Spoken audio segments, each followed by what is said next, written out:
출애굽기 11장 말씀입니다.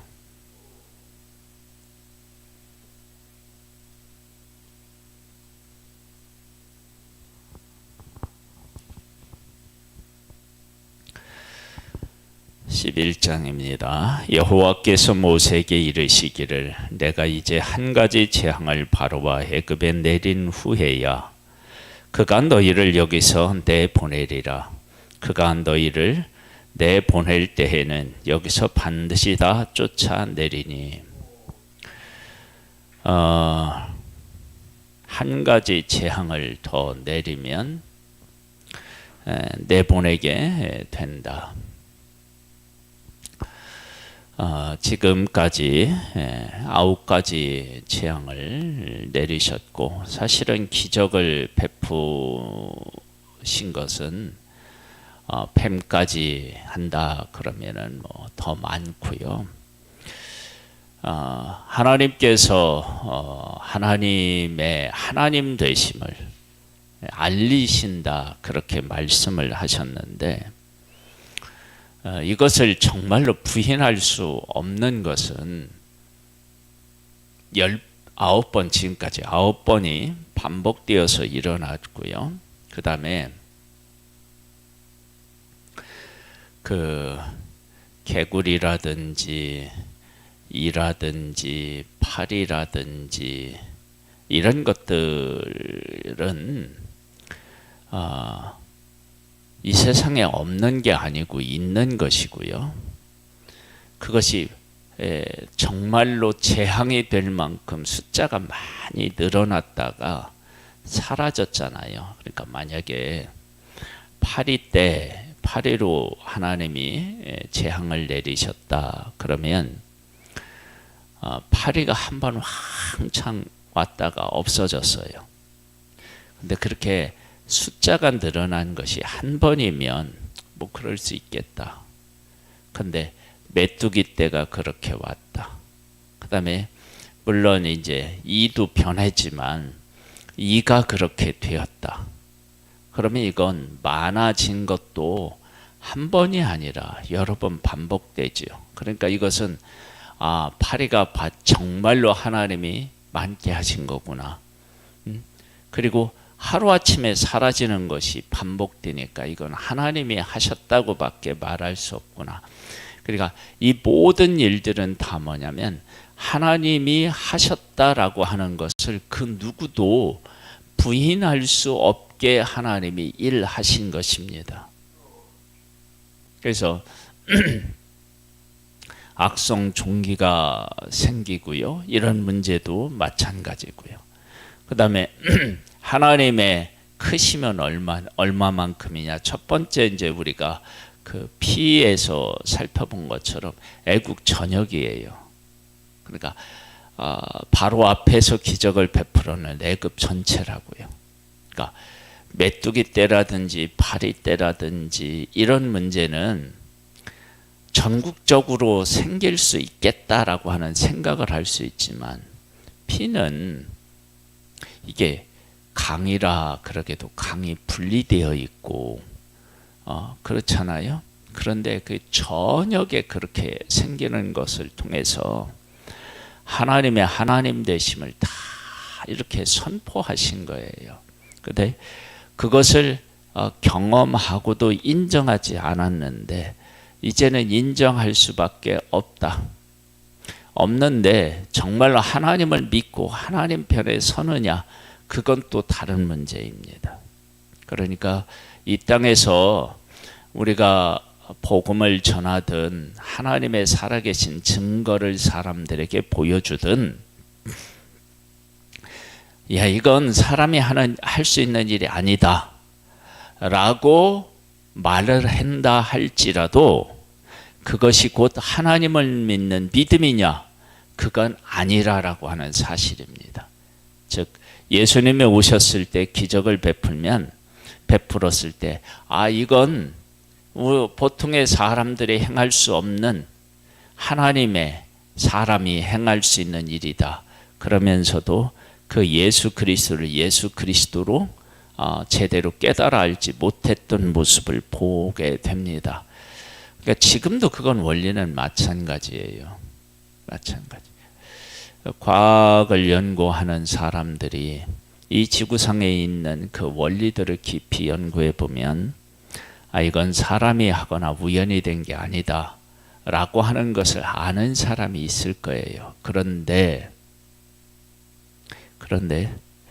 하나님을 정말로 인격적으로 만나서 그분을 인정하느냐 하는 문제는 또 다른 별도의 문제라 그런 거예요. 이게 그래서 믿음은 하나님의 선물인 것이 틀림이 없습니다. 보겠습니다. 그가 너희를 여기서 내보내리라. 그가 너희를 보낼 때에는 여기서 반드시 다 쫓아낸다는 거예요. 이 집까지는 지금 잡아두려고 했는데 쫓아낸다는 거예요. 왜? 너희들 때문에 우리가 고통을 겪고 있다라고 생각하는 거예요. 이게 이제 그 문제를 정확하게 모르는 것인데, 이들을 잡아둔 것도 맞지만 다른 한편으로는 그들이 하나님 앞에서 행한 잘못된 일들에 대한 하나님의 징계이기도 한데, 그런 부분에 대해서 잘 모르는 거예요. 그들을 내보낸다. 그래, 내보냈어요. 그 다음에 또 어떻게 되느냐? 다시 쫓아옵니다. 하나님을 하나님으로 제대로 모르는 거죠. 백성에게 말하여 사람들에게 각기 이웃들에게 은금 패물을 구하게 하라 하시더니, 여호와께서 그 백성으로 애굽 사람의 은혜를 받게 하셨고, 또 그 사람 모세는 애굽 땅에 있는 바로의 신하와 백성의 눈에 아주 위대하게 보였더라. 여기 이제 은금 패물은요, 사실은 그동안 일한 품삯이다, 그렇게 우리가 이제 정의를 내리면 될 것 같고, 그 다음에 모세는 애굽 땅에 있는 바로의 신하와 백성의 눈에 아주 위대하게 보였더라. 이것은 바로는 빠졌잖아, 여기에요. 그렇죠? 이 일이 있기 전에 바로는 신처럼 여겨져서 아마 백성들에게 위대하게 보였겠죠. 그런데 하나님께서 오셔서 일하시니까 바로가 아무것도 아닌 거예요. 그리고 하나님이 정말 대단한 분이시고 하나님의 부름을 받은 모세가 위대한 거예요. 그러니까 위대하게 보였다.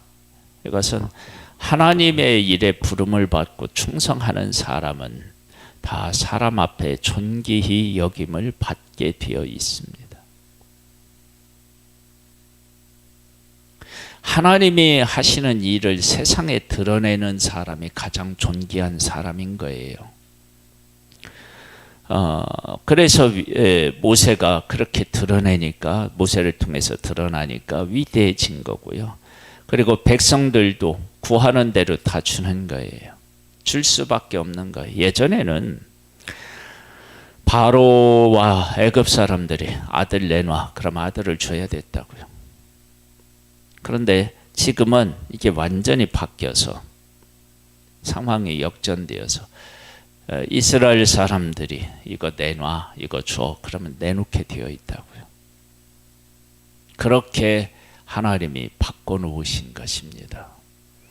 그러니까 지금 우리 기독교가 사회적으로 여러 가지 지탄을 받고 있어도 하나님께서 우리 가운데 역사하시면 이것도 뒤바뀌는 거예요.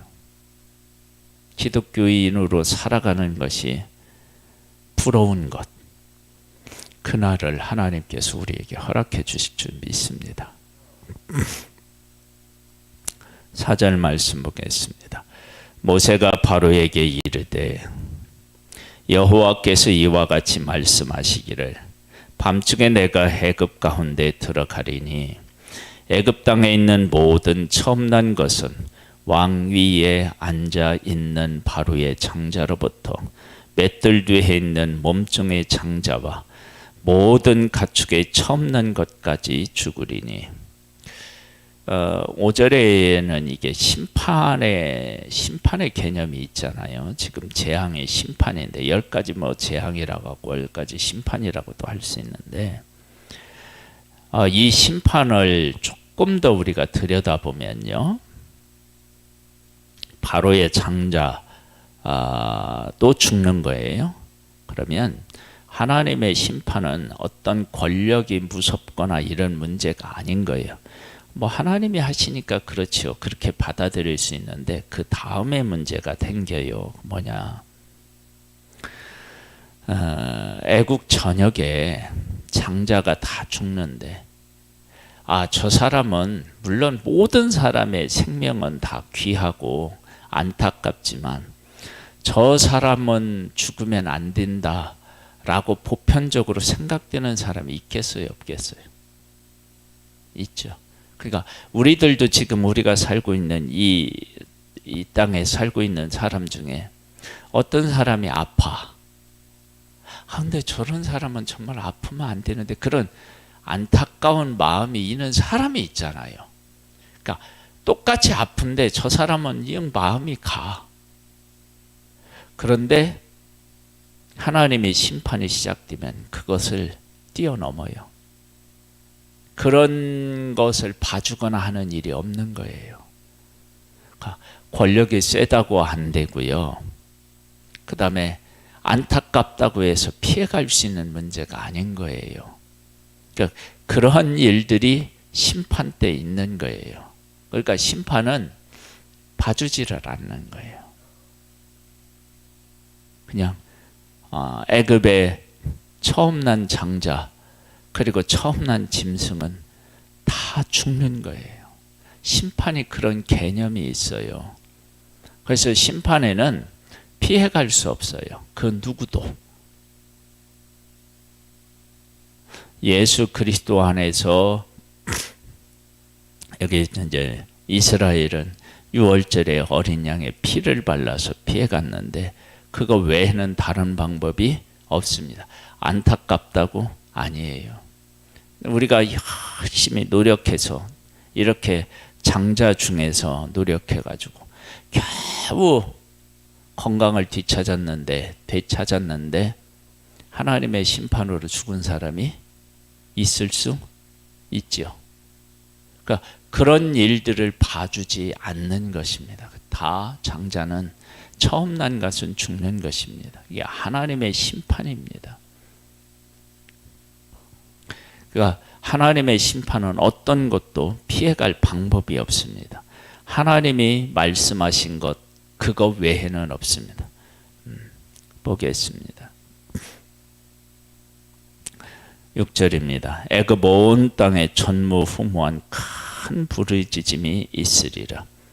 그러나 이스라엘 자손에게는 사람에게나 짐승에게나 개 한 마리도 그 혀를 움직이지 아니하리니 여호와께서 애굽 사람과 이스라엘 사이를 구별을 하는 줄을 너희가 알리라 하셨나니. 구별할 때 아무것도 없는데 그냥 구별한 것이 아니라 거기에 이제 유월절 양의 피를 바르라 하잖아요.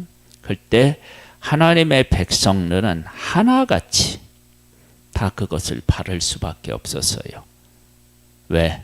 지금까지 9가지의 이 일들을 통해서 하나님의 말씀을 듣는 것과 듣지 않는 것이 하나님 안에 있는 것과 밖에 있는 것에 대한 차이를 분명히 보았기 때문입니다. 그러니까 이 하나님의 그 9가지의 이 재앙은 애굽 사람뿐만 아니라 하나님의 백성들에게도 하나님의 말씀을 지켜야 되겠다라고 하는, 지켜야만 된다라고 하는 것을 깨닫게 하는 시간이었음을 알 수 있습니다. 순종을 안 할 수가 없는 거예요. 왕이 이 모든 신하가 내게 내려와 내게 절하며 이르기를 너와 너를 따르는 온 백성은 나가라 한 후에야 내가 나가리라 하고 심히 노하여 바로에게서 나오니라. 처음 하나님께서 모세와 아론을 보내서 하신 말씀이 뭐냐면 내 백성을 보내라. 그들이 나를 섬길 것이니라 그렇게 말씀하셨습니다. 하나님께서는 하나님의 영광과 존귀하심을 드러내서 그것에 합당하게 하나님은 일하십니다. 즉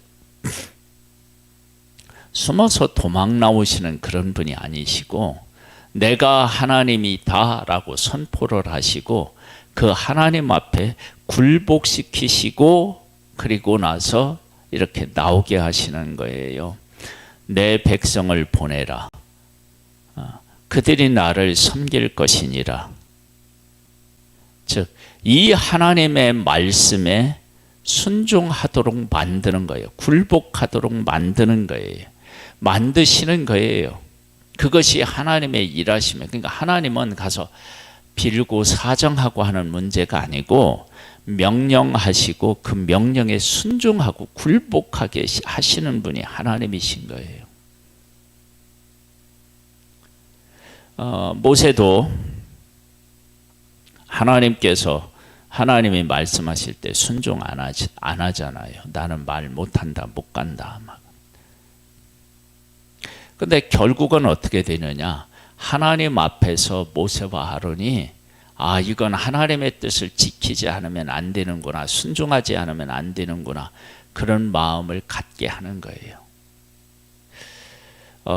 요나라고 하는 사람은 하나님 명령을 듣고도 다른 곳으로 갔잖아요. 그때 마지막에 하나님께서 요나에게 하신 메시지가 그 이후에 요나의 삶이 아마 바뀌었으리라 저는 그렇게 짐작하는데요. 뭐냐? 야, 이 박넝쿨 때문에 너 그렇게 아쉬워하고 그러는데 이 니느웨는 좌우를 분별하지 못하는 12만 명이 있고 그 다음에 짐승들도 얼마나 많느냐. 내가 그것을 아끼고 사랑하는 것이 어찌 당연하지 않느냐라고 하는 하나님의 메시지가 곧 뭐냐면 요나를 선지자다운 선지자로 세우는 거예요. 그러니까 하나님은 나를 어떤 일을 시키는 하나의 도구로서 사용하시는 것이 아니라 나를 하나님을 아는 존재, 하나님께 순종하고 하나님을 경외하는 존재로 만드는 거예요. 그것은 하나님을 모르고 인정하지 않는 사람에게서도 받아내는 거예요. 물론 그것은 심판의 개념이 있지만은 하나님 앞에서 굴복하지 않을 사람이 없는 거예요. 그러면 이제 이렇게 되었을 때 이제 10가지 재앙을 내려서 내보내라고 할 때 나중에는 이제 이스라엘 백성을 따라오지만 그 다음에 이제 홍해에서 죽지만요. 잘 생각해 보세요.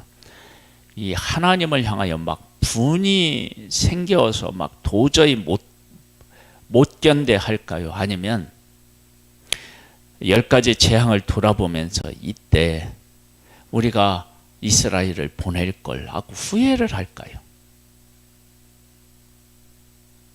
그것이 하나님 앞에 굴복하는 거예요. 그러니까 하나님 앞에는 우리가 끝까지 대들 수가 없어요. 그러니까 하나님 이게 처음에는요. 뭐 화를 낼 수도 있어요. 대들 수도 있어요. 그런데 나중에 하나님의 일을 다 하시고 나서는 어떻게 되느냐? 그때 이렇게 할 걸. 그런 것이 생기는 거예요. 그래서 예수님이 오셨을 때 이제 마지막 이제 심판 때에 있을 일에 대한 말씀을 하시면서 이를 갈며 슬피 울음이 있으리라 그러잖아요. 그 이를 간다는 것에 대한 설명을 드렸죠. 그때 내가 이렇게 예수 그리스도를 믿고 인정할 걸, 거기에 대한 후회인 것이지 하나님이 감히 나한테 이런 일을 하죠? 막 이렇게 대드는 것에 대한 문제가 아닌 거예요. 지금은 사람들이 하나님을 하나님으로 몰라서 그렇게 할 수는 있어도 그러나 나중에는 다 인정하게 되어 있습니다. 노아 홍수 때에도 아마 그런 일이 있었을 거예요. 홍수가 돼서 처음에는 웃었겠지요. 비웃었겠죠. 비가 내리고 뭐 이게 뭐야. 근데 물이 차올라요. 그때 어떻게 했을까요?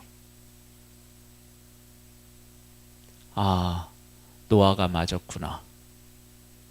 그때 나도 이렇게 할 걸, 이렇게 하지 말 걸, 그렇게 하지 않았겠어요? 그런 일들이 생기게 되는 거예요. 그래서 왕의 이 모든 신하가 내게 내려와 내게 절하며 이르기를 너와 너를 따르는 온 백성은 나가라 한 후에야 내가 나가리라. 보내라 그들이 나를 섬길 것이니라. 그 말씀대로 이루어진 거죠. 보내라. 그러니까 와서 나가시지요. 이렇게 얘기를 하는 거예요. 심히 노하여 바로에게서 나오니라. 여호와께서 모세에게 이르시기를 바로가 너희의 말을 듣지 아니하리라. 그러므로 내가 애굽 땅에선 나의 기적을 더하리라 하셨고 모세와 아론이 이 모든 기적을 바로 앞에서 행하였으나 여호와께서 바로의 마음을 완악하게 하셨으므로 그가 이스라엘 자손을 그 나라에서 보내지 아니하였더라. 보세요. 바로의 마음이 완악했다. 그 이야기를 조금 더 해석하면 이런 해석이 가능해져요. 바로는 이때 당시 신처럼 여겨졌던 사람이란 말이에요. 그러면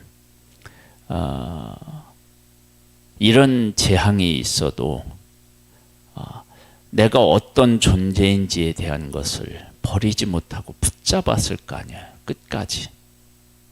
그렇죠? 그 버리지 못하는 것이 강팍한 것하고 연결이 되는 거예요. 그러니까 내가 하나님 앞에서 어떤 하나님의 원치 않는 마음을 버리지 못하고 있는 그것을 우리가 잡고 있으면 내 마음이 강팍해질 수밖에 없어요. 하나님의 말씀에 순종이 안 되는 게 강팍이죠. 다른 게 다 강팍인가요? 그러니까 내가 무엇 때문에 그렇게 할 수 없다라고 생각하고 그 마음을 붙잡고 있는 것. 바로는 내가 애굽의 왕이고 지금 이렇게 지금까지 내가 존재했었는데 이 문제 때문에 그것을 다 놓는다? 그러면 내가 아무것도 아닌 존재가 된다. 그거 못해. 그 마음을 바로가 버리지 못하고 잡고 있어서 그 하나님의 재앙이 계속되는데도 그걸 완전히 놓을 수 없는 상태, 그게 강팍한 거예요. 그걸 그렇게 소중하게 생각하고 안 놓는 거예요. 그러니까 바로가 그렇게 안 놓았다 그러면 우리들 삶에서도 못 놓는 것이 있을 수 있어요. 그것이 마음이 강팍해지는 거예요. 다른 게 아니고. 애굽 사람들도 그랬겠죠. 얘들이 우리 말 듣고 일하던 존재였는데 얘들 앞에 우리가 무릎을 꿇는다는 게 자존심 상하지 않아? 그렇게 끝까지 버티는 것, 그게 강팍인 거예요. 근데 하나님의 사람들은 알고 하나님을 하나님으로 인정하고 그리고 그러면서 이제 맨 마지막에 그 아들을 할 때는 이제는 어떻게 할 수가 없어서 내놓는 거예요. 그런데 다시 군대를 모아서 추격하는 것은 그 마음을 아직도 못 버린 거죠. 그래서 망하는 거예요.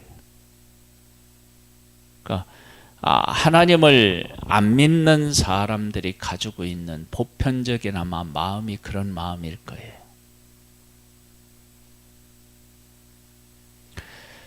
하나님께서는 하나님의 일에 순종하는 모세를 위대하게 보이게 하셨고요.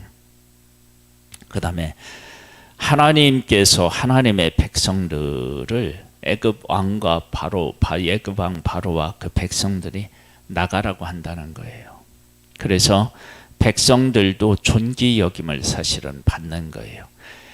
순종한 모세도 존귀 여김을 받고 하나님의 백성도 존귀 여김을 받아서 구하는 것마다 다 주고 제발 나가주세요 라고 할 때 하나님이 그 백성을 이끌고 나오시는 거예요. 그러니까 하나님의 말씀은 하나님의 말씀대로 이루어져서 하나님의 하나님 되심을 나타내서 그 하나님 앞에서 무릎을 꿇게 하시고 그리고 하나님의 일을 이루어 가시지 사정하에서 이루어지는 문제가 아니라는 거예요.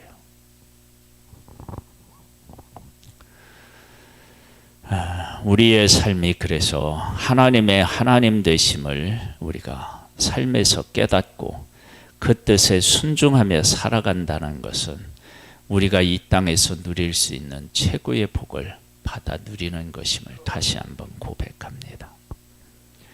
하나님 아버지, 오늘도 귀한 말씀을 통해서 우리를 깨우쳐 주신 하나님, 말씀의 안에 있는 생명과 그 존귀함과 그 놀라움을 우리가 바르게 깨달아 알고 말씀대로 살아서 정말 하나님께서 우리 가운데 일하실 때 그 하나님 편에 있는 생명을 경험하고 느끼고 승리하는 복된 자로 은혜 위에 은혜를 더하여 주옵소서.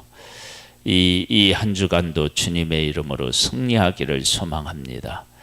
감사함을 드리옵고 예수님의 이름으로 기도드립니다. 아멘. 하늘에 계신 우리 아버지여, 이름이 거룩히 여김을 받으시오며 나라에 임하옵시며 뜻이 하늘에서 이룬 것 같이 땅에서도 이루어지리이다. 오늘날 우리에게 일용할 양식을 주옵시고 우리가 우리에게 죄 지은 자를 사하여 준 것 같이 우리 죄를 사하여 주옵시고 우리를 시험에 들게 하지 마옵시고 다만 악에서 구하옵소서. 대개 나라와 권세와 영광이 아버지께 영원히 있사옵나이다. 아멘.